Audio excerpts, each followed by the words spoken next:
retour sur le plateau de votre quotidienne et week-end F tous les jours, midi 18h, 23h sur la chaîne numéro 23 de votre satellite, mais aussi sur la chaîne numéro 7 de la box SFR. À 9h, nous sommes en radio. Midi Facebook, 13h YouTube, Déclaire FM TV, on parle de tout ce qui se passe en Guadeloupe. Et bien entendu, vous m'avez dit dans la rue, mais ça fait longtemps qu'on n'a pas vu 100% Zeb. On ne sait plus quelle plante ne pas arracher, quelle plante prendre pour notre santé, pour renforcer nos défenses naturelles.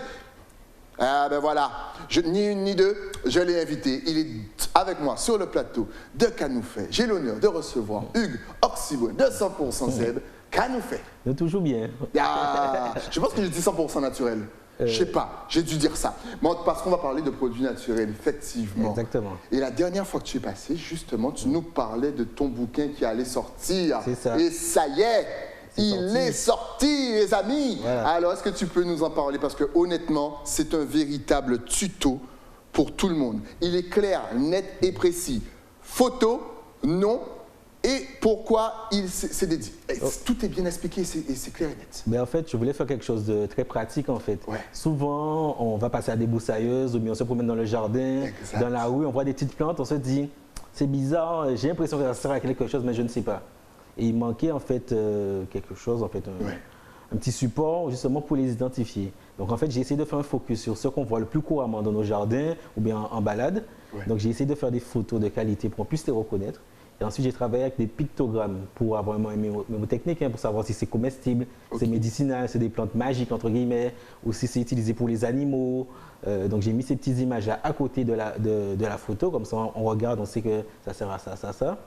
Et j'ai travaillé aussi sur les noms créoles guadeloupéens pour garder nos mots en fait, parce que souvent on francise un petit peu les mots ou bien on prend les noms d'ailleurs et on perd le savoir que les noms de chez nous transportaient. Exact. Donc j'ai travaillé dessus aussi pour avoir ça. Et en plus, il est allé vraiment au bout de son boulot. Ouais. Parce qu'effectivement, tu t'es fait accompagner d'une professionnelle. Oui, de plusieurs professionnels. C'est-à-dire que pour la langue créole, d'une linguiste, Coucou Dori, qui m'a accompagné pour l'orthographe des noms créoles. J'ai travaillé aussi avec Madame Gustave de la Plamée d'Arôme qui a fait la relecture du bouquin et a validé en fait les noms, les mentions, etc. Donc voilà.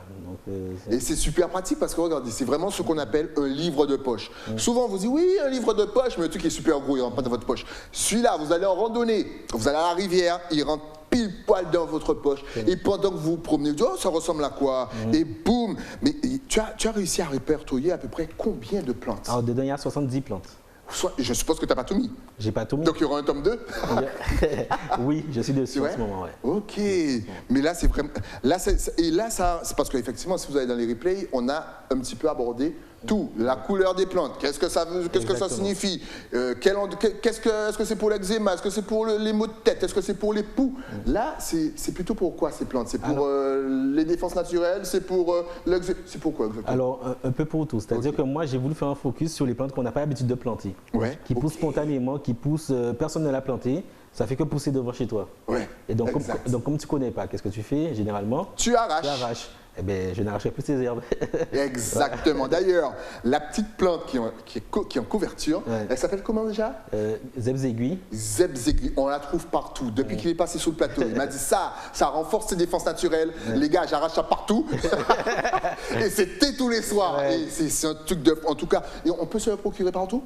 Alors, pas encore partout. Pour l'instant, chez nous, donc à la Casa Zeb, et aussi à la Vie Claire. Et puis, au fur et à mesure, je dépose dans les points de vente. Mais ça, c'est vraiment l'ustensile à avoir si vous voulez vraiment connaître toutes les plantes de chez vous. C'est clair, net et précis. Les photos, moi, ce que j'aime bien, c'est que les photos sont en gros plan. C'est pas des petites photos, genre, oui, mais j'arrive pas à savoir si c'est exactement ça. Là, vous pouvez pas vous tromper. C'est excellent. Il y a, en plus, c'est écrit en latin, en créole. Il y a, voilà, par exemple, Japana. C'est le nom créole, ça, Japana? Japana. Japana, Japana. Usage significatif, état grippeux, digestion, fièvre, douleur menstruelle, soins de la peau. Voilà, c'est excellent.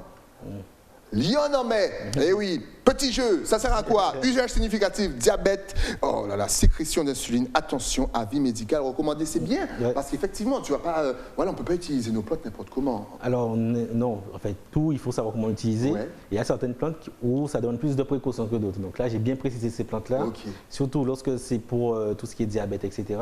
Souvent, on a des médicaments qu'on prend en parallèle. Donc, il ne faut pas essayer de déjouer le rôle du médicament qu'on est en train de prendre. Donc, voilà.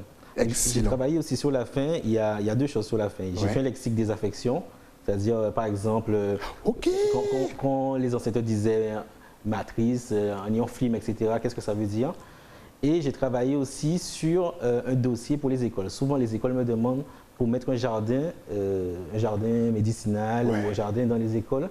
Donc, j'ai fait un petit dossier pour eux, pour les accompagner au niveau des savoirs et des choses à mettre dans ce jardin-là. C'est magnifique. Lexique des affections en créole. Oh là là, c'est chaud et froid, bronchite. J'adore. Et fouettement, massage. Et les gars, mais il nous fait retourner au fin fond de notre culture, au fin fond de nous-mêmes, Guadeloupéens, Martiniquais, Guyanais, Réunionnais. C'est génial. Est-ce que bientôt, justement, tu vas faire un en mode peut-être guyanais ou même martiniquais, ça avec les mots de la Martinique, peut-être faire une collaboration. C'est des projets qui peuvent venir. Pour l'instant, en fait, je suis en train de le compléter avec d'autres supports. C'est-à-dire que je tourne des podcasts pour expliquer, par exemple, quand je dis que c'est comestible, eh bien, ils ont qu'à cuisiner. Exact. Je tourne aussi des vidéos en ce moment pour montrer visuellement. En fait, l'idée, c'est que les gens traversent l'écrit, le visuel et l'audio, comme ça, l'information rentre plus facilement. C'est super. Et tu as ouvert ta chaîne YouTube et compagnie? Alors, on aura une plateforme pour ce support-là. Donc, encore une fois, restez connectés. Et puis, en double écran, tout à l'heure, vous verrez, il va vous montrer comment utiliser. C'était quoi? C'était un plant de banane, un truc comme ça, pour vous éviter d'acheter des pots. Voilà, aller dans le supermarché, dépenser de l'argent. On n'a plus d'argent maintenant. Maintenant, on construit en mode local. Allez, un dernier pour la route. Zepsi, usage significatif, diarrhée, bactéricide. Il y a tout. Procurez-vous ce petit livre. C'est excellent. Je n'arracherai plus ces herbes de poche. Comme ça. Comme ça, vous partez en randonnée et vous faites découvrir. Mais justement, parce que souvent, on ne sait pas où trouver ces herbes, on ne sait pas où se renseigner. Et ce qui est bien, c'est qu'avant, on faisait ça sur le marché. Et plus ça va, surtout depuis la Covid, plus vous kiffez vos marchés. Oui. Juste, parle-nous un petit peu de l'importance des marchés, de la proximité qu'il y a. Est-ce que les gens reviennent de plus en plus? Parce que toi, tu fais énormément de marchés. Qu'est-ce qu'on peut y trouver? Et surtout, bon, tant qu'à faire, tout à l'heure, on va donner les prochains marchés sur lesquels vous pourrez aller, chers téléspectateurs. Donc déjà, quelle est l'importance justement de marché? En fait, déjà, pour nous, c'est une importance vitale. C'est-à-dire que, d'un point de vue historique, en fait, depuis, après l'esclavage, en fait, on a dû se nourrir. On devait se nourrir, on devait se soigner, sans pharmacie, sans supermarché, etc. Exact. Donc, les gens qui plantaient, en fait, amenaient leurs denrées sur des marchés pour que les gens puissent consommer et se soigner. Il y avait les marchands de feuillage, les marchands de légumes, etc., etc. Après, lorsque les supermarchés sont arrivés dans les années 90, ça a fait que les gens ont, au final, délaissé ce type de marché parce qu'au supermarché, il y avait tout. Il y avait des pharmacies, il y avait des produits emballés déjà qui étaient conservés. Donc, ça avait tombé dans une facilité. Exact. La crise de 2009, qu'est-ce que ça nous a montré? C'est que, on perdait un peu notre identité. Donc, du coup, il y a pas mal de marchés qui ont été créés. Qui ont été créés ou bien qui ont été remis à jour. Par exemple, le marché du Gosier, de Montebello, etc. Tous ces marchés sont revenus au fur et à mesure. Et ça permet en fait aux agriculteurs, d'une part, de mettre en avant leurs produits, mais ça permet aussi aux transformateurs de montrer leur savoir-faire. Et ça permet aux artisans de montrer le savoir-faire guadeloupéen aussi. Et ce qu'on a tendance à perdre, parce que souvent, quand c'est dans un magasin, mais ça perd un peu d'identité. C'est-à-dire que tu achètes ou bien tu compares avec des produits qui sont moins chers qui viennent d'ailleurs. Tu dis, bon, tu as les Jean-Chien, etc. Sur le marché, tu as la chance de rencontrer celui qui produit. Tu rencontres sa philosophie, tu peux discuter avec cette personne-là et surtout tu comprends dans quel état d'esprit et quel objectif que la personne veut faire ce produit-là. Et du coup, ça fait un échange humain et c'est quelque chose qui manque en fait lorsque tu achètes. Ce qui est bien aussi, c'est qu'il y a beaucoup de savoir qui se transmettait lors de ces marchés-là pour savoir planter et pour savoir utiliser. Je prends par exemple l'exemple, si tu achètes une tomate ou bien un igname, etc., et que tu veux replanter chez toi, eh bien, tu peux discuter avec l'agriculteur, il te dit, ah mais prends ce là ça, mettez comme ça, fais là, ça va acheter là, eh bien, prends combien, ou quoi mettez. Tandis que quand tu achètes dans un supermarché, ce n'est pas la même chose. Tu n'as pas ce contact humain-là. Donc c'est important quand même pour la transmission des savoirs de nos ancêtres d'avoir ces marchés-là et de discuter avec les gens. Exactement, exactement, la proximité ouais. pour pouvoir après refaire à la maison. Mais c'est vrai qu'on est tombé, comme tu l'as dit, dans une facilité. Vas-y, on passe au supermarché, on prend ça. Ouais. Mais là, ça revient. Moi, je sais, je vous vois, vous kiffez vos marchés. En plus, ce qui est bien, c'est que vous êtes développé au niveau marché. Vous faites des confitures, des crèmes, des ceci, des cela. Et même ça, vous partagez votre savoir. Et ça, c'est super bien, ça. C'est bien parce que, en fait, ce qui est bien quand on est en Guadeloupe, c'est qu'on a plusieurs influences. Ouais. Bon, déjà, le côté européen nous oblige d'avoir une traçabilité et d'avoir une sécurité par rapport aux clients. Okay. Donc, pas faire n'importe quoi, il faut être déclaré, etc.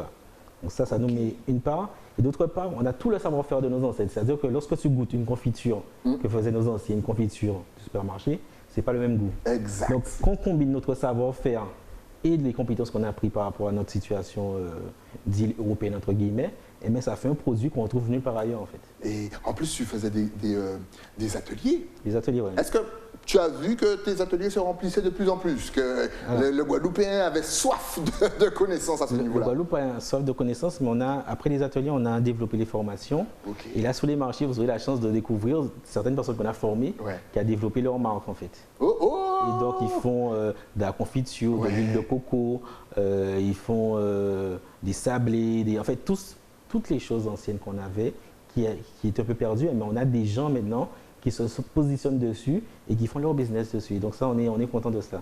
Oui, là, vous êtes comme moi. Là, vous voulez savoir où est-ce que vous pouvez aller récupérer tout ça. Alors, est-ce que, par exemple, là, tu as 2-3 exemples de marchés qui vont venir? Actuellement, on arrive au mois de novembre, le meilleur mois de l'année. Je ne vous dirai pas pourquoi, mais c'est l'un des meilleurs mois de l'année. C'est le mois des anges. Alors, est-ce que tu as des exemples de marchés en novembre, en décembre, par exemple? Alors, déjà, tous les marchés... Pendant qu'on regarde ce petit tuto, voilà de quoi je vous parlais. Qu'est-ce qu'il fait? C'est quoi, justement, qu'on met le pot, tu l'as mis dans quoi? Je n'ai même pas regardé le début.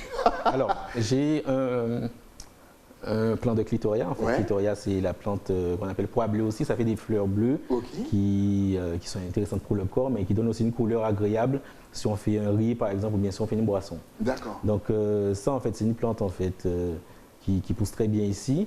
Et juste pour l'aider à pousser, j'ai mis dans un tronc de bananier qui va favoriser son enracinement. Et en même temps, ça me permet de ne pas avoir de plastique.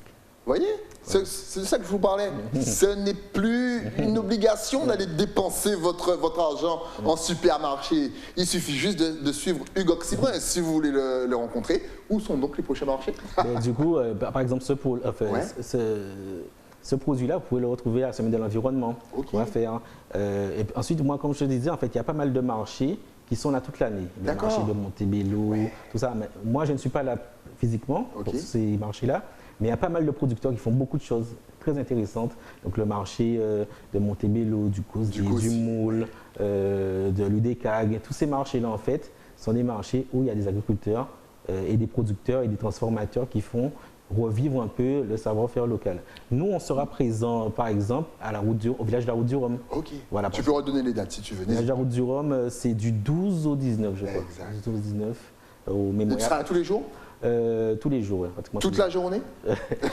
Pas forcément. Et c'est un travail, hein. Franchement, c'est pour ça qu'il faut big up tous les artisans, tous ceux qui viennent avec leur savoir. En plus, ils vont faire des présentations. C'est super bien fait. Ils ne dorment pas souvent la nuit. Exactement. Et honnêtement, souvent, on râle pour... Maintenant, le Guadeloupéen, il râle pour le prix ou au contraire, il prend conscience de la qualité de votre travail? Alors, ils peuvent prendre conscience sur ces marchés-là. C'est-à-dire qu'en comparaison supermarché, ils vont râler parce qu'il y a des différences de prix parfois.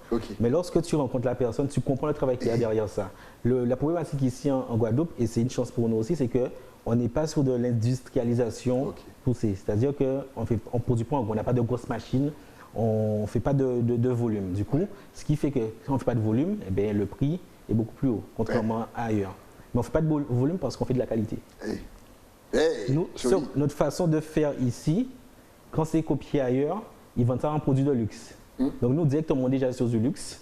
Donc le luxe a son prix. Le luxe a son prix. Welcome to Guadeloupe. Voilà. Alors, on était donc au marché pour la Route du Rhum, bien entendu. Je te laisse continuer. Route du Rhum. Ensuite, on organise aussi un marché avec notamment les personnes qu'on a formées et d'autres partenaires. Ok. Le 3 décembre, ça sera au Lamentin. Donc, je mettrai toutes les informations sur les réseaux sociaux, notre site internet, etc. Je te passerai l'info aussi. Et important. Hein? Et aussi, le plus grand marché, c'est Joie Tradition, en fin d'année.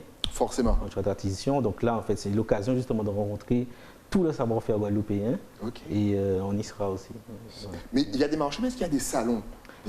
Alors, le salon de l'environnement. Ok, ouais, effectivement, tu en as parlé. Du 3, ça commence le 3 novembre.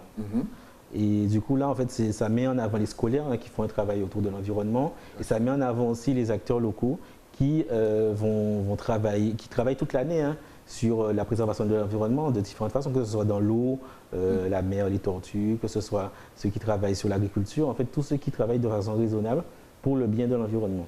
Alors, c'est ouvert à tout le monde, le salon de l'environnement? Ah oui, c'est ouvert à tout le monde. Voilà, vous n'avez aucune excuse. Ouais. Et tu arrives déjà parce que là, tu es over méga booké pour la fin de l'année.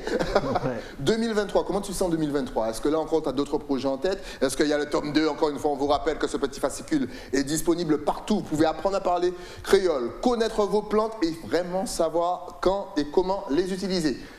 Tu arrives déjà à te projeter sur 2023? En fait, à chaque fois qu'on s'est vu, tu me demandais. Et à chaque fois, vous voyez, il monte, tu verras, on prépare du très lourd pour 2023. En tout cas, et encore une fois, mais on peut te commander ce petit fascicule, c'est-à-dire que là, tu connais nos Caribéens. Oui. Plus ils sont loin, plus ils kiffent. Ouais. Donc si quelqu'un, par exemple, est au Canada, je sais, big up, si quelqu'un est au Canada et qu'il veut justement ce petit livre, est-ce qu'il peut te le commander, tu l'envoies ou comment ça se passe? Oui, ça peut se faire. Ça peut se faire, tout est possible, les amis. Encore une fois. Donc on rappelle, Route du Rhum, il sera là. Joie Tradition pour les fêtes de fin d'année, il sera là. Le Salon de l'Environnement, il sera là. Et son bouquin pour vous, vous pouvez me mettre dans la poche et aller vous promener dans les bois. Vous connaîtrez toutes vos plantes et surtout vous saurez comment planter sans utiliser de plastique ou dépenser votre argent. Ça. Et ça, c'est super intéressant. En tout cas, merci d'être passé. Mais avant de te quitter, on va quand même donner maintenant toutes tes adresses. Parce que là, encore une fois, les gens, je te dis, moi, j'ai des retours de fou quand tu passes. Ouais, mais il est super, je comprends tout. Eh bien, si vous kiffez Hugues, achetez son fascicule, son bouquin, son livre et attendez le tome 2. En tout cas, est-ce que tu es connecté sur les réseaux? Facebook, Instagram, Twitter, la totale. De toute façon, tu connais la chanson, tu regardes par là. Alors, tout va s'afficher. Sur 100% ZEB, vous tapez 100% ZEB, vous avez TikTok, Instagram, Facebook. Vous tapez 100%ZEB.org, vous avez notre site internet et 06 90 28 37 51, c'est notre numéro. Voilà, tout simplement. Et sur Instagram, c'est Hugues Oxybrin, tout collé. Ouais. Mais si vous tapez 100% ZEB, c'est vrai que si vous tapez 100% ZEB partout, obligatoirement, ça va s'afficher. Donc n'hésitez surtout pas. Faites-vous un kiff. Franchement, le travail qu'il fait est extraordinaire. Si vous voulez apprendre comment faire, il vous a donné tous les rendez-vous, tous les points de rendez-vous, là où il sera sur les marchés. Il est super cool. Vous parlez avec lui, vous échangez. Le travail, c'est du par nous, pour nous, et pour la Guadeloupe, pour la Martinique, pour la Guyane, pour tout le monde. Exactement. Justement, si tu avais... Parce qu'il y a les îles anglophones aussi. Je pense qu'à chaque fois, je te pose la question, est-ce qu'il y a ce petit... il y a un lionnage qui fait une sorte de connexion qui va se faire? Est-ce que tu t'es déjà renseigné? Parce que souvent, ils ont les mêmes plantes que nous, mais ils ne savent pas forcément quoi en faire. Et même eux ont des plantes qu'ils utilisent et nous-mêmes, on ne sait pas trop quoi en faire. Tu as déjà commencé à faire ce travail anglais-créole? J'ai une demande justement dans ce sens-là. Et donc voilà, mais c'est naturel, c'est-à-dire que nous, on pense que tout est nouveau, mais des gens ont déjà fait, et juste à côté de nous, dans la Caraïbe, que ce soit dans les îles anglophones, hispanophones, et même en Haïti surtout, il y a beaucoup de savoir autour de nos plantes. Et moi, je m'intéresse à ça pour ma curiosité et mon développement aussi, mais je n'ai pas encore travaillé un projet dessus. Mais ça viendra, je pense. En tout cas, restez connectés sur les réseaux. Encore une fois, merci d'être passé. Si tu avais justement un tout dernier message à faire passer à toute la Caraïbe, Guadeloupe, Martinique, Guyane, même si vous êtes loin, La Réunion, même si vous êtes encore plus loin, Saint-Martin, Saint-Barthélemy, Dominique, quel festival, hein? Saint-Martin, Sainte-Lucie, Saint-Vincent, Jamaïque, bien entendu, Trinidad et Tobago et Barbados. Ta caméra est juste là. Continuez à protéger nos herbes. Les herbes, c'est à nous et ça nous permet d'avoir un confort de vie. Donc on les protège, on apprend à les connaître, on apprend à les consommer et ça nous fera du bien, forcément, simplement. Voilà, oui, réfléchissez à 2 fois avant d'arracher vos herbes parce que, et avant, procurez-vous ce petit bouquin. Il y a tout, les photos sont grands, donc vous ne pouvez pas dire, mais je ne vois pas bien la photo, je ne sais pas si c'est telle ou telle plante. Non, c'est tout dans le bouquin. Exactement. Merci en tout cas à toi pour le travail extraordinaire que tu fais. C'est vraiment un travail de fou. Allez acheter ce livre. Et puis tu repasses quand tu... Enfin, pas maintenant parce que je sais que tu seras surbooké. Il vous a donné son programme là, on ne le revoit plus au moins avant janvier. C'est une chance de l'avoir eu sur le plateau. Merci à toi Hugues. Merci à toi. Et puis on salue bien sûr toute l'équipe de 100% Z et puis les amis et la famille bien entendu qui font le même travail que toi. Nous, on se retrouve demain pour un nouveau numéro de KNF. Le temps bien sûr pour moi de remercier mon partenaire, celui qui m'a passé ce petit pull, parce que dans les bois de Saint-Claude, il commence à faire frais. Je parle bien sûr de l'écrin. Si tu as Bastère, vous demandez Nathalie. Rendez-vous demain sur la chaîne numéro 23 de votre satellite Éclair TV. À demain.